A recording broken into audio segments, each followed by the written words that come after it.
ஆண்டவராகிய இயேசு கிறிஸ்துவின் தூய நாமம் மகிமைப்படுவதாக. மத்தேயு எழுதிய சுவிசேஷம் 12ஆம் அதிகாரத்தில் உள்ள வசனங்களுக்கான விளக்க உரையை பல்வேறு தலைப்புகளில் நாம் இப்பொழுது தியானிக்க இருக்கிறோம். ஓய்வு நாளில் கதிர் கொய்தல்.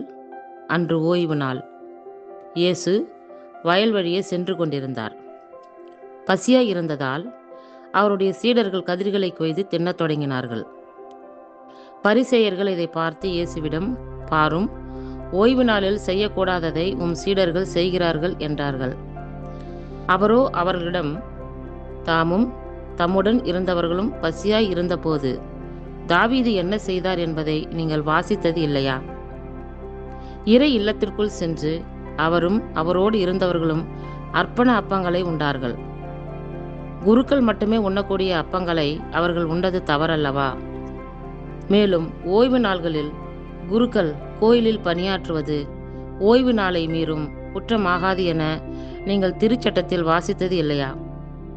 ஆனால் கோயிலை விட பெரியவர் இங்கே இருக்கிறார் என நான் உங்களுக்கு சொல்லுகிறேன். பலியை அன்று இரக்கத்தையே விரும்புகிறேன் என்பதன் கருத்தை நீங்கள் அறிந்திருந்தால் குற்றமற்ற இவர்களை கண்டனம் செய்திருக்க மாட்டீர்கள். ஆம், ஓய்வு நாளும் மானிட மகனுக்கு கட்டுப்பட்டதே என்றார். கை சூம்பியவர் ஓய்வு நாளில் நலமடைதல். இயேசு அங்கிருந்து அகன்று அவருடைய தொழுகை கூடத்திற்குள் சென்றார். கை சூம்பியவர் ஒருவர் அங்கே இருந்தார். சிலர் இயேசுவின் மேல் குற்றம் சுமத்தும் நோக்குடன் அவரிடம், ஓய்வு நாளில் குணமாக்குவது முறையா என்று கேட்டனர். அவர் அவர்களிடம், உங்களுள் எவரும் தமக்கு இருக்கும் ஓர் ஆடு ஓய்வு நாளில் குழியில் விழுந்துவிட்டால் அதை பிடித்து தூக்கிவிடாமல் இருப்பாரா? ஆட்டை விட மனிதர் எவ்வளவோ மேலானவர். ஆகவே ஓய்வு நாளில் மனிதருக்கு நன்மை செய்வதே முறை என்றார். பின்பு இயேசு கை சூம்பியவரை நோக்கி, உமது கையை நீட்டும் என்றார். அவர் நீட்டினார். அது மறு கையைப் போல நலமடைந்தது. பரிசேயரோ வெளியேறி இயேசுவை எப்படி ஒழிக்கலாம் என அவருக்கு எதிராக சூழ்ச்சி செய்தனர். தேர்ந்து கொள்ளப்பட்ட ஊழியர். இயேசு அதை அறிந்து அங்கிருந்து புறப்பட்டு சென்றார். பலர் அவருக்கு பின் சென்றனர். அவர்கள் எல்லாரையும் அவர் குணமாக்கினார். தம்மை வெளிப்படுத்த வேண்டாம் என அவர்களிடம் அவர் கண்டிப்பாக சொன்னார். இறை வாக்கினர் ஏசாயா உரைத்த பின்வரும் வாக்குகள் இவ்வாறு நிறைவேறின. இதோ என் ஊழியர், இவர் நான் தேர்ந்து கொண்டவர், இவரே என் நண்பர், இவரால் என் நெஞ்சம் பூரிப்படைகின்றது, இவருள் என் ஆவி தங்கும்படி செய்வேன். இவர் மக்களினங்களுக்கு நீதியை அறிவிப்பார். இவர் சண்டை சச்சரவு செய்ய மாட்டார், கூக்குரல் இடமாட்டார், தம் குரலை தெருவில் எழுப்பவும் மாட்டார். நீதியை வெற்றி பெற செய்யும் வரை நெறிந்த நாணலை முறியார், புகையும் திரியை அணையார். மக்களினத்தார் இவர் பெயரில் நம்பிக்கை கொள்வர். இயேசுவும் பெயல்செபூலும். பேய் பிடித்த ஒருவரை இயேசுவிடம் கொண்டு வந்தனர். அவர் பார்வையற்றவரும் பேச்சற்றவருமாக இருந்தார். இயேசு அவரை குணமாக்கினார். பேச்சற்ற அவர் பேசவும் பார்வையற்ற அவர் பார்க்கவும் முடிந்தது. திரண்டிருந்த மக்கள் யாவரும் மலைத்து போய், தாவீதின் மகன் இவரோ என்று பேசிக்கொண்டனர். ஆனால் இதை கேட்ட பரிசேயர், பேய்களின் தலைவனாகிய பெயல்செபூலை கொண்டே இவன் பேய்களை ஓட்டுகிறான் என்றனர். இயேசு அவர்களுடைய சிந்தனைகளை அறிந்து அவர்களிடம் கூறியது, தனக்கு எதிராக தானே பிளவுபடும் எந்த அரசும் பாழாய் போகும். அவ்வாறே தனக்கு எதிராக தானே பிளவுபடும் எந்த நகரமும் வீடும் நிலைத்து நிற்கா. சாத்தான் சாத்தானையே ஓட்டினால் அவன் தனக்கு எதிராக தானே பிளவுபட்டு போவான். அப்படியானால் அவனது அரசு எப்படி நிலைத்து நிற்கும்? நான் பெயல்செபூலை கொண்டு பேய்களை ஓட்டுகிறேன் என்றால் உங்களை சேர்ந்தவர்கள் யாரை கொண்டு பேய் ஓட்டுகிறார்கள்? ஆகவே அவர்களே உங்களுக்கு தீர்ப்பிடுவார்கள்.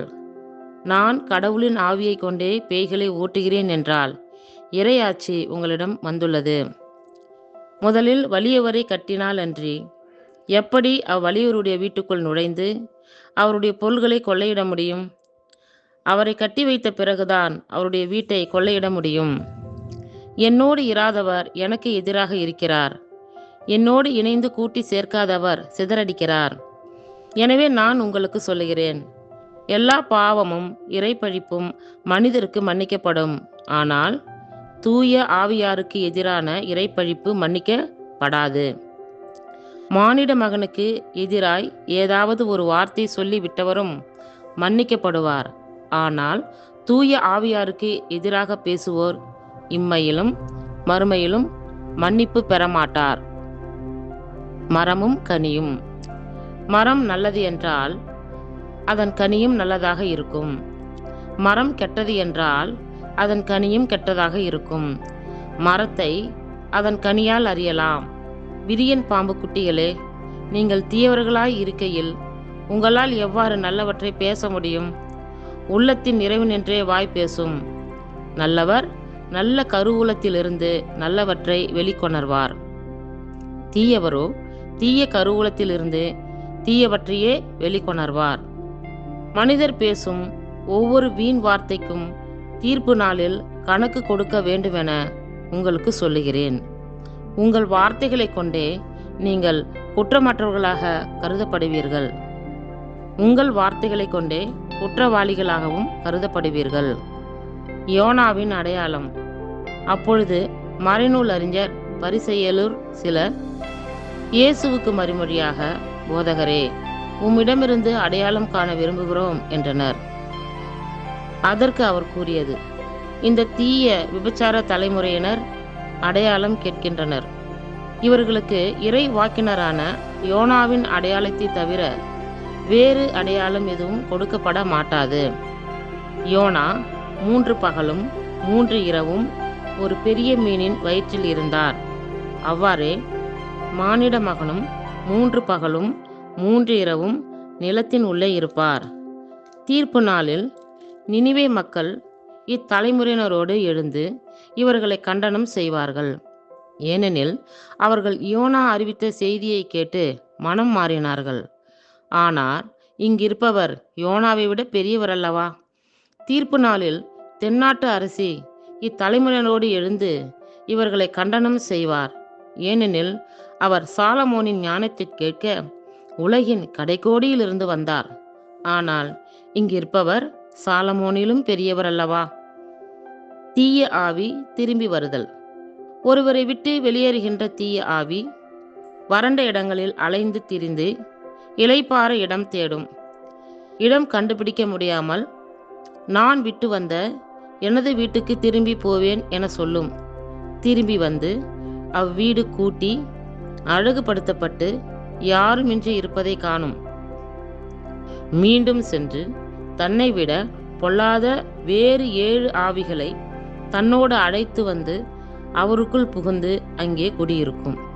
அவருடைய பின்னைய நிலைமை முன்னைய நிலைமையை விட கேடுள்ளதாகும். இத்தலைமுறைக்கும் இவ்வாறே நிகழும். இயேசுவின் உண்மையான உறவினர். இவ்வாறு மக்கள் கூட்டத்தோடு இயேசு பேசிக்கொண்டிருந்த போது, இதோ அவருடைய தாயும் சகோதரர்களும் வந்து அவருடன் பேச வேண்டும் என்று வெளியே நின்று கொண்டிருந்தார்கள். ஒருவர் இயேசுவை நோக்கி, அதோ உம் தாயும் சகோதரர்களும் உம்மோடு பேச வேண்டும் என்று வெளியே நின்று கொண்டிருக்கிறார்கள் என்றார். அவர் இதை தம்மிடம் கூறியவரை பார்த்து, என் தாய் யார், என் சகோதரர்கள் யார் என்று கேட்டார். பின் தம் சீடர் பக்கம் கையை நீட்டி, என் தாயும் சகோதரர்களும் இவர்களே, விண்ணகத்தில் உள்ள என் தந்தையின் திருவுளத்தை நிறைவேற்றுபவரே என் சகோதரரும் சகோதரியும் தாயும் ஆவார் என்றார். இத்துடன் விளக்க உரை நிறைவுற்றது.